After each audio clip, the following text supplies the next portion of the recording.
Sejam bem-vindos ao seminário Introdução aos Sinais do Apocalipse. Nesse seminário nós te preparamos para chegar em Mateus 24 e compreender a pergunta dos discípulos: Senhor, Senhor, quais são os sinais da tua vinda, sendo que Jesus estava ali na frente deles, e quais são os sinais da consumação da era? Quando é que tudo isso que o Senhor está falando vai acontecer? Jesus passou 3 anos e meio ministrando, ensinando e reformulando a mentalidade dos discípulos e do povo daquela época, para que eles não perdessem o tempo da sua visitação. Nós vamos depois pegar toda essa informação e lançar para nós aqui no século 21.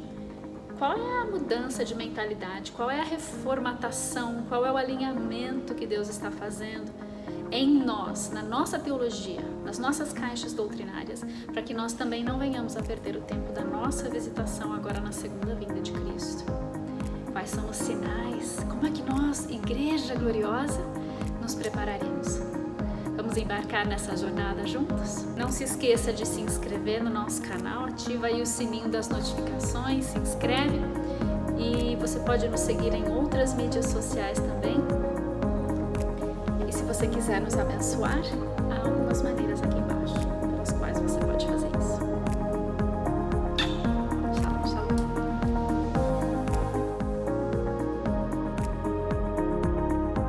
Versículo 8. Não fará Deus justiça para com seus escolhidos que clamam, ainda que demore? Versículo 8. Digo-vos depressa, rapidamente, lhes fará justiça. Patológico aqui. Contudo, quando vier o Filho do Homem, segunda vinda, achará porventura fé na terra? Achará fé na sua vida? Achará fé na sua vida? Achará fé? Ou você já esmoreceu, já deixou de orar, já desistiu dos seus próprios pecados, de deixar ele tratar, já chutou o pau na barraca? Não desista. Enquanto você tem sopro de vida, o Espírito Santo vai caminhar contigo, mas você precisa querer. Deixa de ser sem vergonha. Essa palavra entachos, aqui, depressa, significa rapidamente. Isso ao fim é rápido. É a mesma palavra que nós encontramos no Apocalipse. Ele vem breve, ele vem rápido. Quando começar a semana, ele vem rápido. É um curto espaço de tempo na obra da segunda vinda, em comparação com os últimos 6.000 anos de espera. Nós esperamos até aqui. Vamos esperar até o fim, até ele vir, até ele chegar. Não vamos desistir. Ou até o nosso último sopro de vida.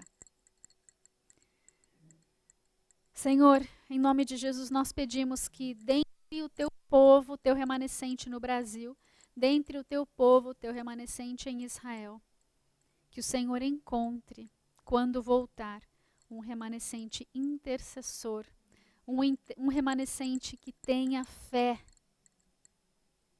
um remanescente que não questiona a tua bondade e a tua justiça no plano da redenção, que não duvida da tua vinda, não duvida que a fé pode mover montanhas. Levanta, Senhor, uma geração de nazireus, de profetas, de leões, pequenos leões que rujam e liberem o som da frequência da tua voz, clamando: Maranata, vem, Senhor Jesus. Maranata, vem, Senhor Jesus. Maranata, vem, Senhor Jesus. E este clamor ecoe por toda a terra, em todas as nações, em todas as línguas, por todos os povos, para a glória do Pai. Em nome do amado guerreiro, conquistador, leão de Judá, unção do Espírito Santo de Deus. Amém.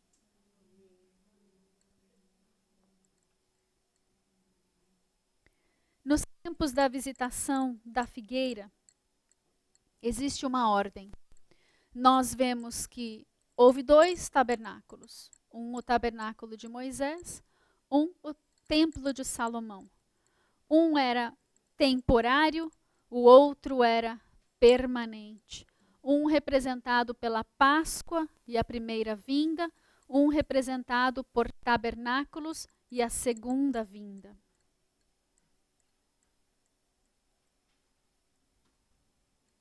Vamos colocar isso na nossa linha do tempo, a famosa, que está na nossa apostila, nas páginas 3 e 4, é uma das primeiras, né? Das primeiras cronologias que tem na nossa apostila, que está aqui. Para quem tem a apostila e nunca manuseou, é hora de começar a manusear, gente. Página 4 e página 5, a cronologia do plano da redenção. Ela está disponível por R$40, se alguém quiser, tem aqui. Se quiser, já te empresto já. Você trouxe a sua, Jaque? Então, não suja, não rabisca, a não ser que você for comprar.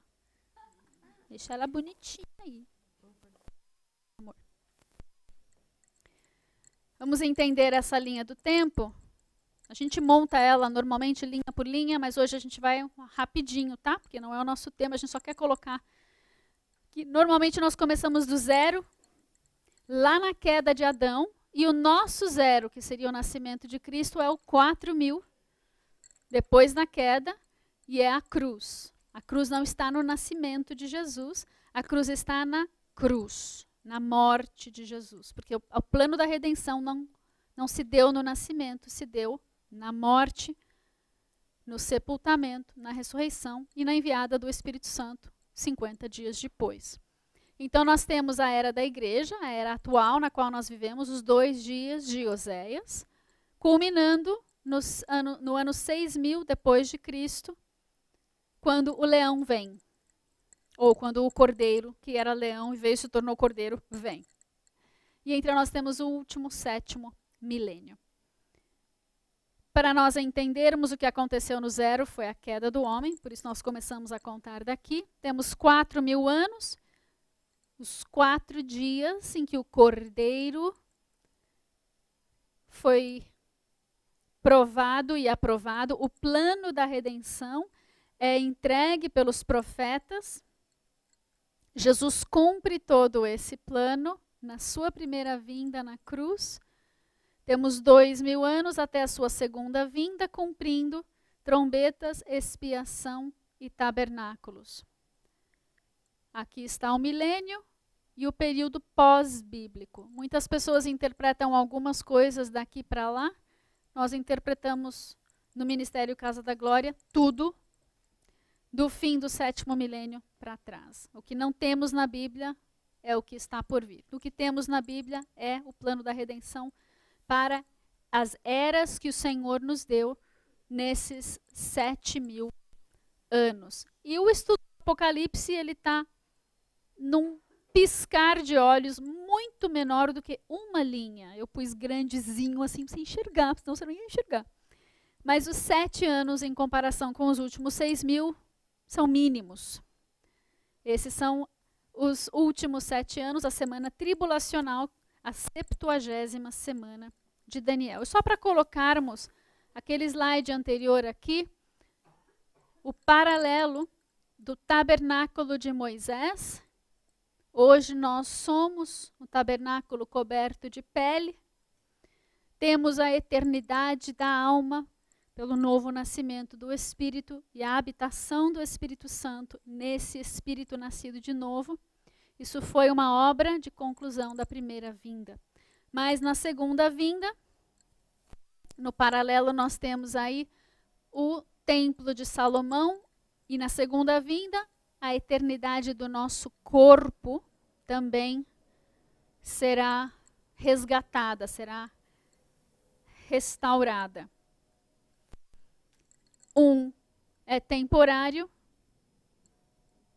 e ambulante, e o outro é eterno, permanente.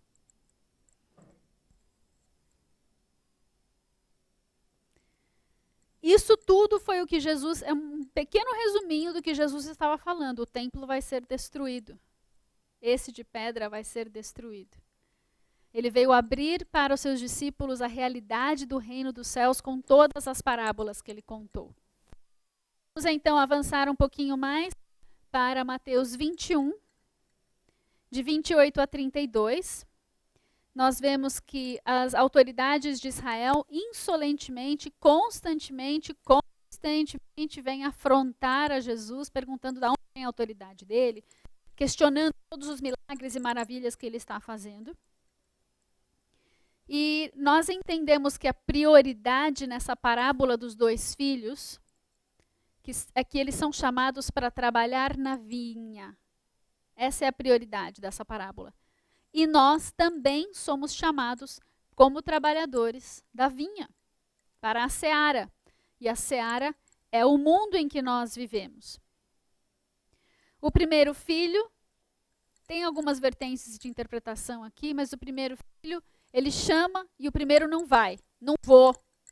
Aí ele se arrepende e vai. Esse crê em Jesus e será salvo. Essa é a analogia da interpretação da parábola. E ele entrará antes no reino. Por que ele entrará antes? Porque ele não vai ter que esperar a segunda vinda com saraiva e fogo consumidor caindo na cabeça deles. Não vai precisar de a abominação desoladora, não vai precisar de nada disso. Eles já vêm pela fé. Então eles entram.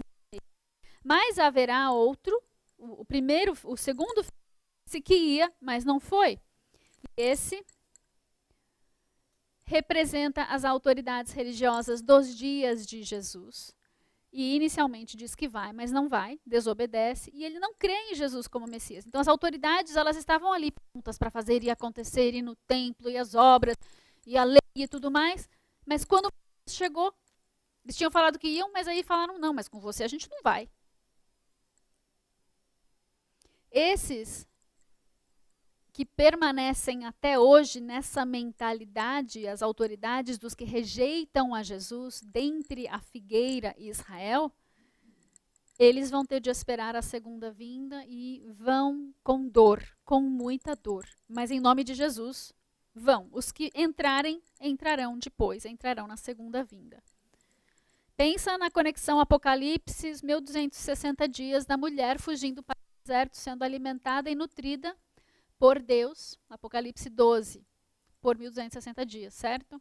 Ali eles estão sendo ministrados por Deus e estão aprendendo a reconhecer quem é o seu Messias, porque eles erraram terrivelmente pensando que talvez o anticristo fosse o cara ou alguma outra pessoa fosse o cara. E não rolou, não deu certo, né? Não caiu bem.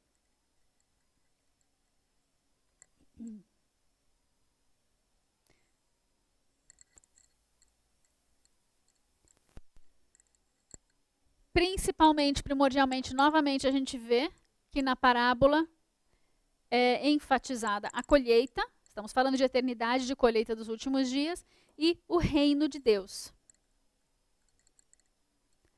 Sempre ele traz para eles, nessa reforma de mentalidade, o reino de Deus. Próxima parábola é a parábola do proprietário da vinha, vinha de novo, e seus lavradores, novamente os trabalhadores da vinha. Ele continua elaborando em referência, em resposta à insolência das autoridades que estão questionando Jesus. Ele conta mais uma parábola. Quem é o proprietário da vinha? É o pai. Os trabalhadores da vinha são os filhos desobedientes.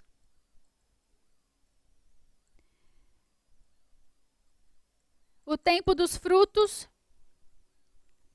é o tempo Kairos, da vinda do Messias, a sua primeira vinda.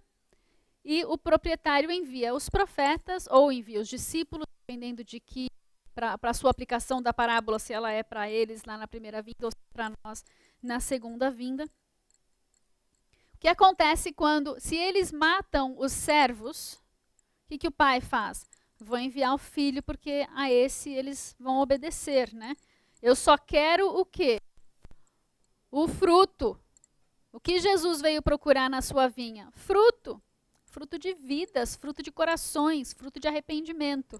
Fruto de um coração, uma terra preparada para receber a semente do reino dos céus.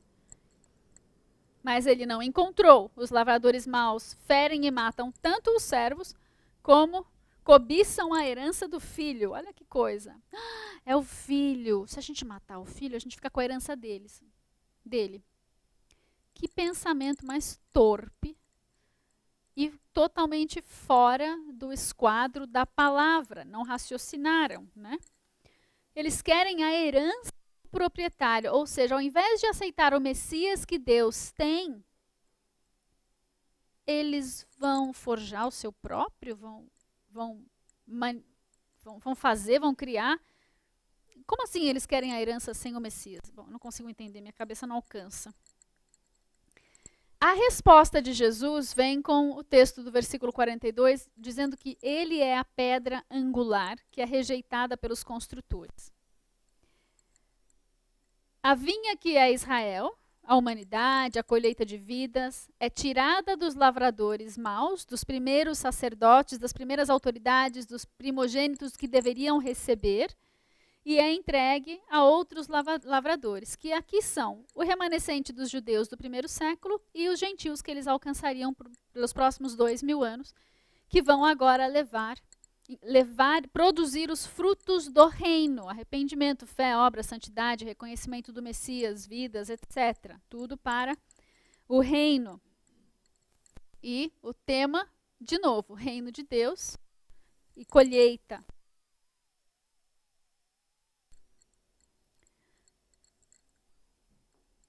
Ele volta a falar da pedra angular no fim desse capítulo. Todo o que cair sobre essa pedra ficará em pedaços. E aquele sobre quem ela cair ficará reduzido a... Agora a gente vai ter que expandir um pouquinho esse tema aqui, porque ele é um tema muito, muito importante para os discípulos entenderem quem de fato era Jesus e para que as autoridades confirmassem que era isso mesmo que ele estava dizendo, que ele é Deus e que é o Messias. Da onde vem esse texto? Ele vem do Salmo 118. Que os construtores rejeitaram, essa veio a ser a principal pedra angular. O recado está dado para os religiosos do povo de Israel e está muito claro. Vocês estão me rejeitando, vocês estão construindo o quê? No meu reino, eu sou a pedra principal angular. Eu sou a pedra de esquina, não tem outro. O reino vai ser tirado de vocês e eu vou entregar para outros que se disponham a trabalhar na minha vinha do meu jeito, comigo, com o meu filho, né? Diria o proprietário da vinha. E vem também de Isaías 28. Mas ler, deixa eu perguntar para vocês.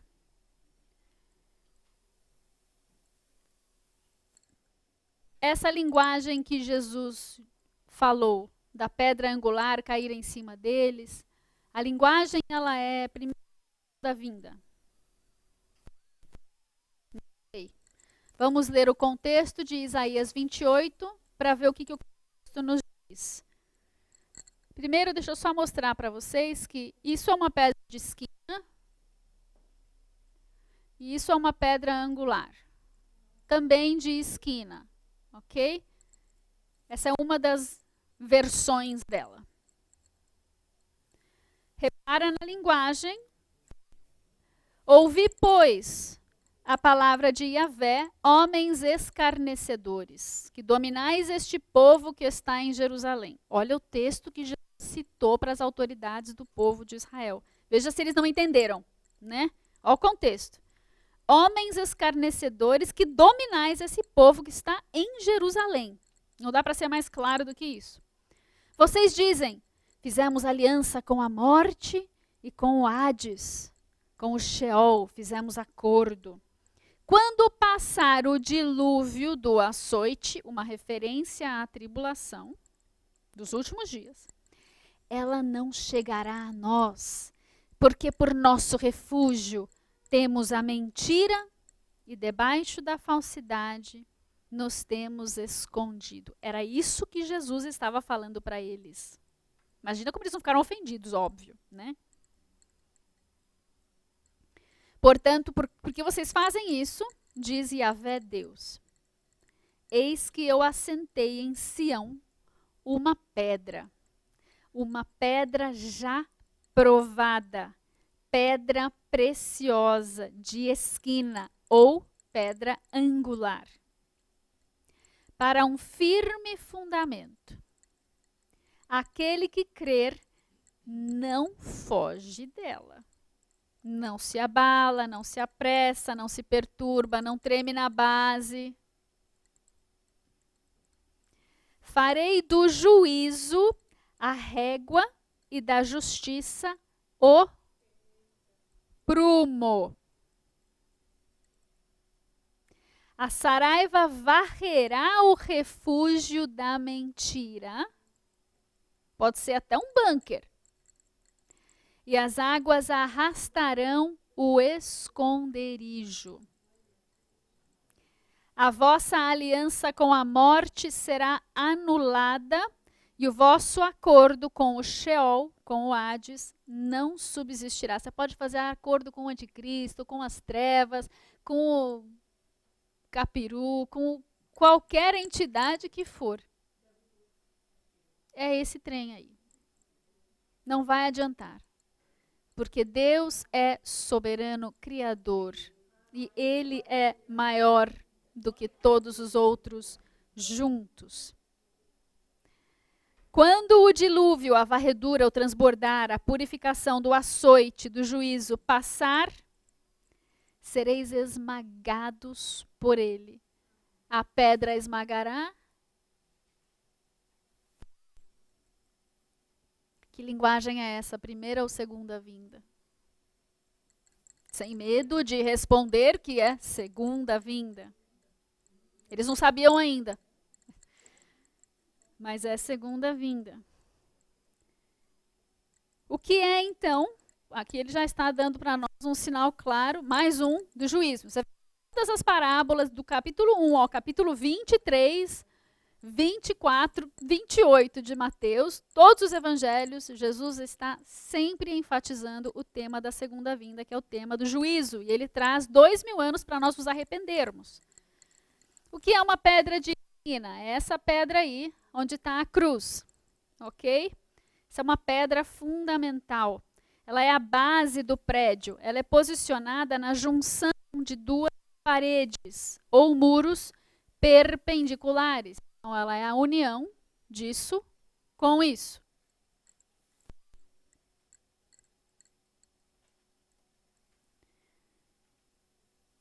Mateus 21, 44. Todo que cair sobre essa pedra ficará em pedaços, e aquele sobre quem ela cair ficará reduzido a pó. Agora repare na outra estrutura da esquina, da pedra de esquina, da pedra angular, no topo da estrutura do prédio. Esse é o muro de retenção sobre o qual ficava o templo em Jerusalém. Isso aqui é tudo pedra de esquina, mas tem uma lá embaixo, né, na base, e tem uma aqui em cima. E, na verdade, se vocês lembrarem do seminário passado, nós desenhamos uma linha aqui no Muro das Lamentações, lembra? Repara o tamanho dessas pedras e o tamanho dessas. Essas não existiam nos dias de Jesus. O que tinha daqui para cima caiu, porque Jesus falou que não ia ficar pedra sobre pedra do templo, mas até do muro de retenção eles destruíram até aqui. A pedra que estava lá em cima foi encontrada. É o pináculo do templo ou do muro de retenção, da base de retenção do templo, que vai cair um dia.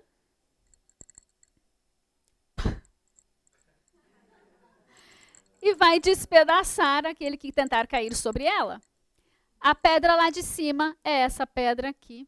Encontraram uma inscrição dizendo que esse era o lugar do pináculo, da pedra de esquina, da pedra angular, onde os sacerdotes tocavam o seu chofar para anunciar o início do dia, o momento dos trabalhadores irem para a colheita, o momento deles voltarem para dentro. Tinha toque de chofar para avisar que tinha um exército estrangeiro chegando, então todo mundo corria, né? Esse era o lugar da onde ele, nessa direção, para essa direção, ele tocava. Essa é a pedra de esquina que impressionante que as pedras clamarão, e na arqueologia isso foi encontrado. Essa não é a verdadeira.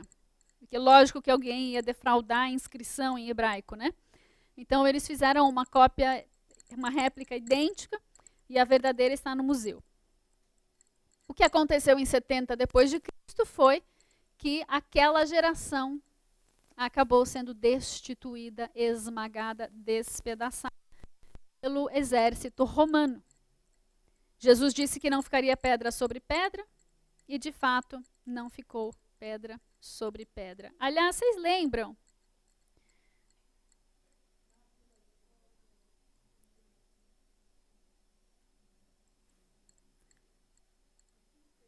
Vocês lembram?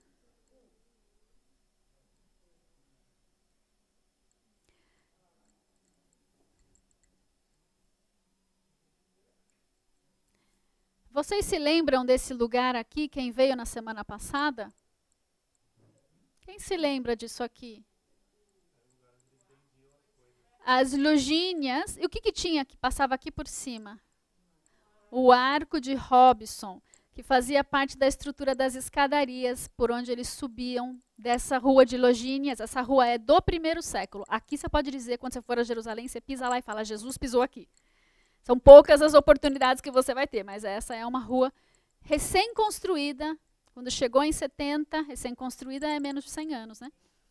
Quando chegou em 70, ela foi destruída pelas pedras que caíram lá de cima e ficou protegida por esses escombros, por esses entulhos.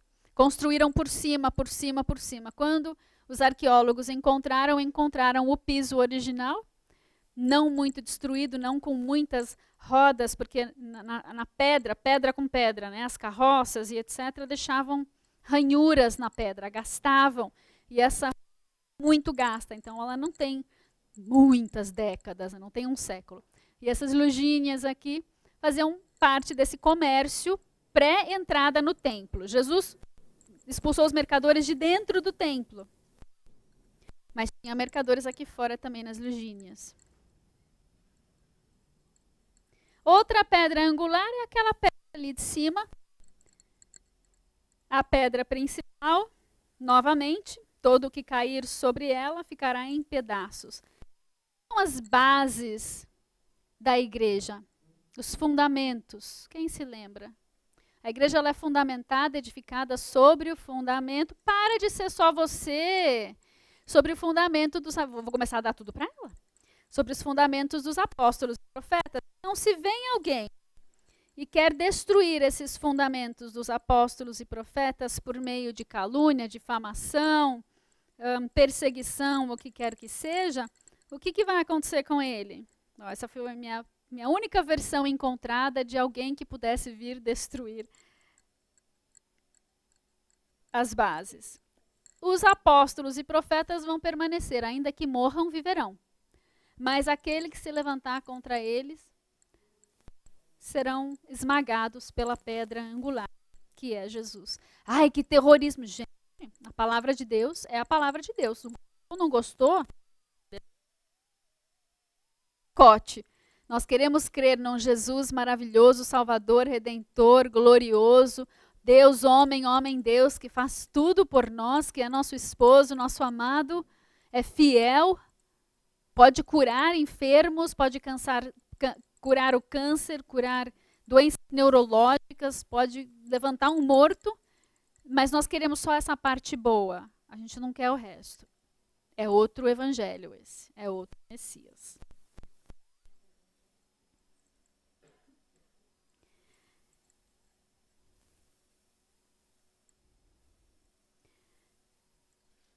Além do Isaías 28, nós temos também o Salmo 118.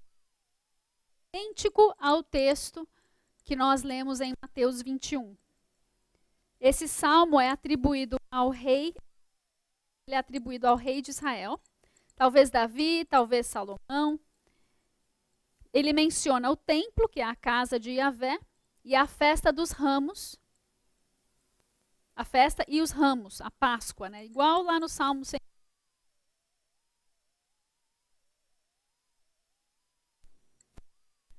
temos, começa assim, versículo 20. Essa é a porta de Yahvé. Jesus é a porta de Yahvé, por ela entrarão os. Me acudiste e foste a minha salvação, diz o rei, diz o salmista. Essa palavra é Yeshua. Yeshua. É o nome de Jesus no Salmo. Yeshua. Foste a minha salvação. A pedra que os construtores rejeitaram, essa veio a ser a principal pedra de esquina.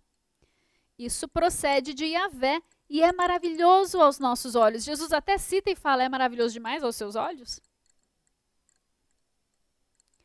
Esse é o dia que Yahvé fez. Regozijemo-nos e alegremo-nos nele. Quando você cantar isso da próxima vez, lembre-se que tem a ver com a Páscoa.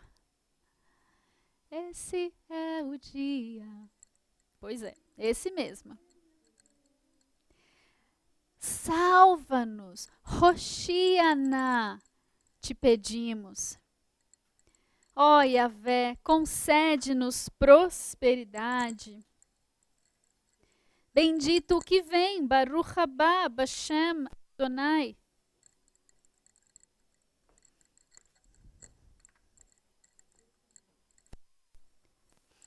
A vós outros da casa de Yahvé, nós vos abençoamos. Yahvé é Deus, Ele é a nossa luz. Adornai a festa com ramos até as pontas do altar. Só para quem queria ver esse salmo inteiro aí. Um pedacinho de uma cena de um filme, Jesus entrando, montado no burrinho. Faltou só tudo que tinha que ter no chão. Faltaram as vestes e as palmas no chão. Mas estão todos felizes. Mal podem acreditar, essa daqui está assim. Será que é mesmo? Quanta alegria, o Messias chegou, ele vai nos libertar de Roma, eles estão pensando. Mas, para quem queria tirar uma foto e não conseguiu, está aqui o texto todo.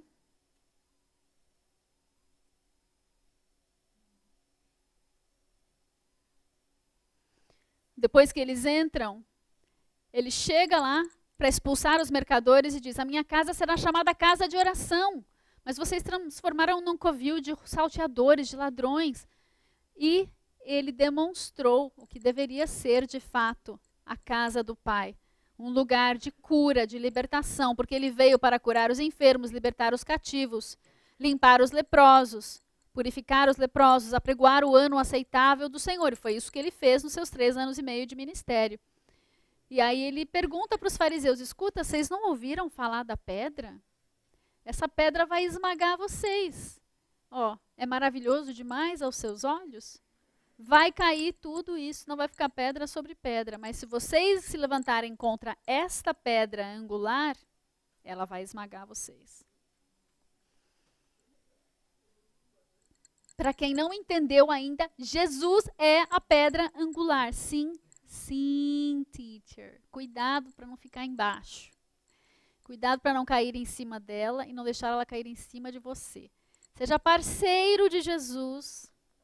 Ande junto com ele, parte do seu corpo, que você estará mais seguro. Muito bem. Em Israel nós temos muitas e muitas e muitas e muitas pedras angulares. São muitos e muitos e muitos os arcos. Eu nunca vi tanto arco na arquitetura em toda a minha existência. Todo canto que você vai, seja moderno, seja da antiguidade, em Israel, seja no litoral, no centro, no deserto, na metrópole, tem arco. Todo arco tem uma pedra angular. Olha, todo arco tem uma pedra angular. Isso aqui era uma sinagoga da antiguidade. Queimou. Tem até gente que tira foto, porque não tinha ninguém junto, então foi da sombra mesmo. Não tive outra opção. Olha, moderno aqui. É lógico que sou eu. Alguma dúvida? Todas as fotos são minhas, tá? Essa não precisa de direitos autorais. Agora, reparem nesse arco aqui. O que está faltando nele? A bendita da pedra angular. Pasmem, isso é uma escultura. A escultura propositadamente removeu a pedra angular. E juntou tudo ali com um aro de metal. Esse é o momento de nós intercedermos por Israel, para que a pedra angular seja reconhecida pela maioria possível nessa segunda vinda. Vamos interceder por Israel? Alguém? Quem é chamado na intercessão por Israel aqui? Um monte de gente com vergonha.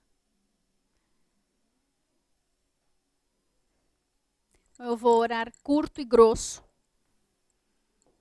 por Israel.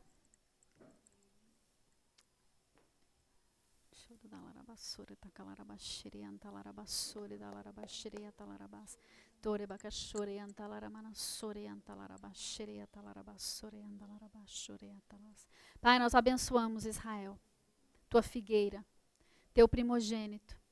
Nós abençoamos em nome do Pai, e do Filho e do Santo Espírito de Deus. Abre os olhos dos cegos espirituais, dos cegos físicos. Abre os ouvidos dos surdos espirituais, dos surdos físicos. Faz sinais, milagres e maravilhas. Levanta mais trabalhadores para esta seara da tua figueira, Senhor. Em nome de Jesus Cristo de Nazaré, capacita os teus servos em Israel, os judeus messiânicos, os cristãos que estão ali, Senhor. Levanta os intercessores e os guerreiros, levanta os evangelistas, levanta os pastores para pastorearem, os mestres para ensinarem, os apóstolos para enviarem, os profetas para profetizarem, em nome de Jesus Cristo de Nazaré.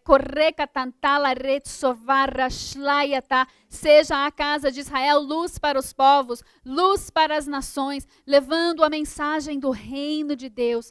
E Maranata, a mensagem Maranata, preparando o povo, preparando a terra para o fogo consumidor, para a saraiva do juízo que virá, e que haja mais vidas, um avivamento dentre os convertidos em Israel, dentre o teu povo, o remanescente em Israel, haja um avivamento. Enche-os, Pai, da tua unção, do teu poder, para que eles possam ir com sinais, milagres e maravilhas.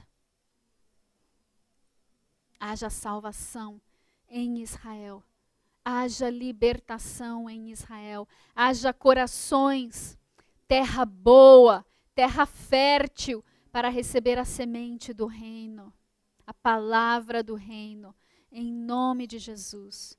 Enche de azeite o teu povo, enche de azeite o teu povo, para que eles possam brilhar, assim como o Espírito Santo, as 7 luzes, os 7 candeeiros, as 7 lâmpadas que estão diante do trono, as 7 tochas que estão diante do trono. Enche-os do teu azeite, da tua unção, Senhor, e que Israel possa brilhar como uma tocha incandescente, resplandecendo a tua glória e iluminando o caminho para a salvação de Israel e do povo, dos povos árabes ao seu redor, dos povos da terra, das nações da terra, em nome de Jesus. Amém.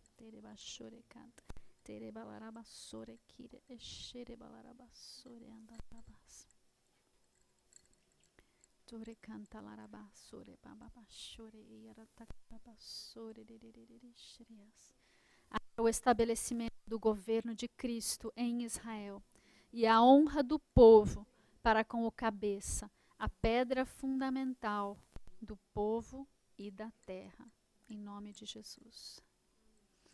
Continuemos, Mateus 22, estamos quase no fim. Que seja restaurado. Profetizamos essa restauração em nome de Jesus.